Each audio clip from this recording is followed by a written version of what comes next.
ವರ್ಷಕ್ಕೊಮ್ಮೆ ಮಾತ್ರ ದರ್ಶನ ಕರುಣಿಸುವ ಹಾಸನದ ಅಧಿದೇವತೆ ಹಾಸನಾಂಬೆಯನ್ನ ಕಣ್ತುಂಬಿಕೊಳ್ಳೋದಕ್ಕೆ ಇವತ್ತು ಕೂಡ ಭಕ್ತ ಸಾಗರವೇ ಹರಿದು ಬಂದಿದೆ.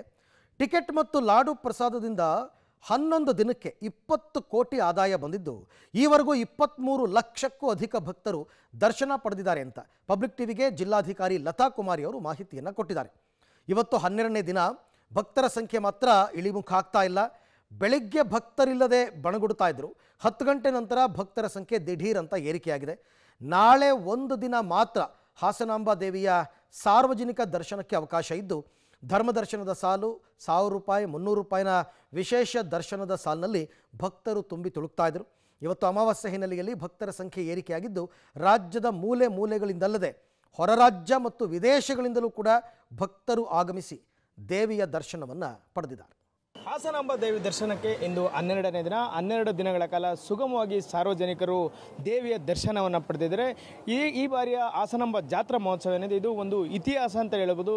ಭಕ್ತರ ಸಂಖ್ಯೆ ಹಾಗೂ ಆದಾಯ ಸಂಖ್ಯೆಯಲ್ಲಿ ಇದೊಂದು ಹೊಸ ದಾಖಲೆಯನ್ನು ಬರೆದಿದೆ. ಅಲ್ಲದೆ ಬಂದಂತಹ ಭಕ್ತರು ಯಾವುದೇ ನೂಕುನುಗ್ಗಲಿಲ್ಲದೆ ಸುಗಮವಾಗಿ ದರ್ಶನವನ್ನು ಪಡೆದಿದ್ದಾರೆ. ಈ ಬಗ್ಗೆ ಮಾಹಿತಿ ಕೊಡಲಿಕ್ಕೆ ಹಾಸನ ಜಿಲ್ಲಾಧಿಕಾರಿಯಾದಂತಹ KS ಲತಾ ಕುಮಾರಿ ಅವರು ನಮ್ಮ ಜೊತೆ ಇದ್ದರು. ಅವರು ನಮ್ಮ ದರ್ಶನ ಮೇಡಮ್ ಹೇಳಿ, ಈ ಬಾರಿಯ ಹಾಸನಾಂಬಾ ಜಾತ್ರಾ ಮಹೋತ್ಸವ ಇನ್ನೊಂದು ದಿನ ಮಾತ್ರ ಬಾಕಿ ಇದೆ. ಭಕ್ತರು ಬಂದಂಥವ್ರು ಸುಗಮವಾಗಿ ದರ್ಶನ ಪಡೆದಿದ್ದಾರೆ. ಮೇಡಮ್, ಇನ್ನೊಂದು ದಿನದಲ್ಲಿ ಸಾರ್ವಜನಿಕರ ಸಂಖ್ಯೆ ಎಷ್ಟು ಬರ್ಬೋದು? ಇಲ್ಲಿವರೆಗೂ ಎಷ್ಟು ದರ್ಶನ ಆಗಿದೆ ಮೇಡಮ್? ಮೊದಲನೇದಾಗಿ ದಿನಾಂಕ 9ನೇ ತಾರೀಕಿಂದ ಇದುವರೆಗೂ ತುಂಬ ಸುಲಲಿತವಾಗಿ ತುಂಬ ಸರಾಗವಾಗಿ ಸುಮಾರು 23 ಲಕ್ಷ ಭಕ್ತಾದಿಗಳು ದರ್ಶನವನ್ನು ಪಡೆದಿದ್ದಾರೆ. ಯಾವುದೇ ಗೊಂದಲಕ್ಕೆ ಅವಕಾಶವಿಲ್ಲದೆ ಮತ್ತು ವ್ಯವಸ್ಥಿತವಾಗಿ ಏನು ನಾವು ಮಾಡಿದ್ವಿ ಇನ್ಫ್ರಾಸ್ಟ್ರಕ್ಚರ್ಸ್ ಅಥವಾ ಮೂಲಭೂತ ಸೌಕರ್ಯಗಳನ್ನು, ಕುಡಿಯೋ ನೀರಿರಲಿ, ಮಜ್ಜಿಗೆ ಇರಲಿ, ದೊನ್ನೆ ಪ್ರಸಾದ ಇರಲಿ, ಮತ್ತು ನಮ್ಮ ಲೈವ್ ಬ್ಯಾಂಡ್ಸ್ ಅಂದರೆ ಭಜನೆ ಮತ್ತು ಇತರ ಸಾಂಸ್ಕೃತಿಕ ಕಾರ್ಯಕ್ರಮಗಳನ್ನು ಸಹ ನಾವು ಸಾಮಾನ್ಯ ದರ್ಶನದಲ್ಲಿ ಬರ್ತಕ್ಕಂತಹ ಜನರಿಗೆ ನಾವು ಆಯೋಜಿಸಿದ್ವಿ. ಈ ಎಲ್ಲ ಮತ್ತು ಶೌಚಾಲಯಗಳು ಹೆಚ್ಚಿನದಾಗಿ ತುಂಬ ಸ್ವಚ್ಛವಾಗಿರ್ತಕ್ಕಂತಹ ನೀಟಾಗಿರ್ತಕ್ಕಂತಹ ಶೌಚಾಲಯಗಳ ವ್ಯವಸ್ಥೆ, ಇವೆಲ್ಲ ವ್ಯವಸ್ಥೆಯಿಂದ ತುಂಬ ಒಳ್ಳೆಯ ಪ್ರತಿಫಲನ ನಮಗೆ ಸಿಕ್ಕಿದೆ. ಮೇಡಮ್, ಈಗ 12 ದಿನ ಇವತ್ತಿಗೆ ಸಾರ್ವಜನಿಕ ದರ್ಶನ ಬಂದಂಥ ಭಕ್ತರಿಗೆ ಒಂದೆಡೆ ಉತ್ತಮ ವ್ಯವಸ್ಥೆ ಮಾಡಿ, ಇನ್ನೊಂದೆಡೆ ಮಳೆ ಕೂಡ ಕಳೆದ 4-5 ದಿನಗಳಿಂದ ಬರ್ತಾ ಇದೆ. ಮೇಡಮ್, ಇದಕ್ಕೆ ಯಾವ ರೀತಿ ಒಂದು ವ್ಯವಸ್ಥೆಯನ್ನು ಕಲ್ಪಿಸಿದ್ರಿ ಮೇಡಮ್? ಮಳೆಯನ್ನು ಲೆಕ್ಕಿಸದೆ ಭಕ್ತಾದಿಗಳು ಹರಿದು ಬಂದಿದ್ದರು ಸಾಗರದ ಓಪಾದಿಯಲ್ಲಿ. ನಾವು ಅದಕ್ಕೆ ಜರ್ಮನ್ ಟೆಂಟ್ ಅಂದರೆ ನಾವು ತುಂಬ ಒಳ್ಳೆಯ ಬ್ಯಾರಿಕೇಡ್ ವ್ಯವಸ್ಥೆಯನ್ನು ಮಾಡಿದ್ವಿ. ಅಂದರೆ ನಾವು ಜಿಗ್ಜಾಗ್ ಮ್ಯಾನರಲ್ಲಿ ಸುಮಾರು 5 ಕಿಲೋಮೀಟರ್ ರನ್ ಆಗ್ತದೆ ಅಷ್ಟು ಮಾಡಿದ್ವಿ. ಮತ್ತು ಜನಸಂಖ್ಯೆ ಹೆಚ್ಚಾದ ತಕ್ಷಣ ನಾವು ಇನ್ನೂ 2 ಕಿಲೋಮೀಟರನ್ನು ಮಾಡಿ ಸುಮಾರು 7 ಕಿಲೋಮೀಟರ್ಗಿಂತ ಹೆಚ್ಚಿನ ಬ್ಯಾರಿಕೇಡ್ ವ್ಯವಸ್ಥೆ, ಜರ್ಮನ್ ವಾಟರ್ ಪ್ರೂಫ್ ನಮ್ಮದು ಇದು ಹಾಕಿದ್ವಿ, ಟೆಂಟ್ ಹಾಕಿದ್ರಿಂದ ಅವ್ರಿಗೆ ನೆನೆಯುವ ಅವಕಾಶ ಇರಲಿಲ್ಲ. ಹಾಗಾಗಿ ಮೂಲಭೂತ ಸೌಕರ್ಯ ಚೆನ್ನಾಗಿದ್ದರಿಂದ ಭಕ್ತಾದಿಗಳಿಗೆ ಅಂತಹ ತೊಂದರೆ ಆಗಿಲ್ಲ. ಮೇಡಮ್, ಈಗ ನೆನೆಗೆ ಪ್ರೋಟೋಕಾಲ್ ಬಂದಿದೆ, ಆದರೂ ಒಂದಿಷ್ಟು ಜನ ಶಾಸಕರು ಇರ್ಬೋದು, ಸ್ವಾಮೀಜಿಯವರು, ಕೆಲವರು 1000 ರೂಪಾಯಿ ಟಿಕೆಟಲ್ಲಿ ಬರ್ತಾರೆ, ಕೆಲವರು ಸ್ವಾಮೀಜಿ ಒಬ್ಬರು ಇಲ್ಲೇ ಬಂದರು, ಶಾಸಕರು ಸಹ 1000 ರೂಪಾಯಿ ಟಿಕೆಟಲ್ಲಿ ಬಂದರು. ಈಗ ಅಂಥ ಗಣ್ಯ ವ್ಯಕ್ತಿಗಳು ಇವತ್ತು ಮಧ್ಯಾಹ್ನ ಮೇಲೆ ಅಥವಾ ನಾಳೆ ಬಂದರೆ ಏನು ವ್ಯವಸ್ಥೆ ಇದೆ ಮೇಡಮ್?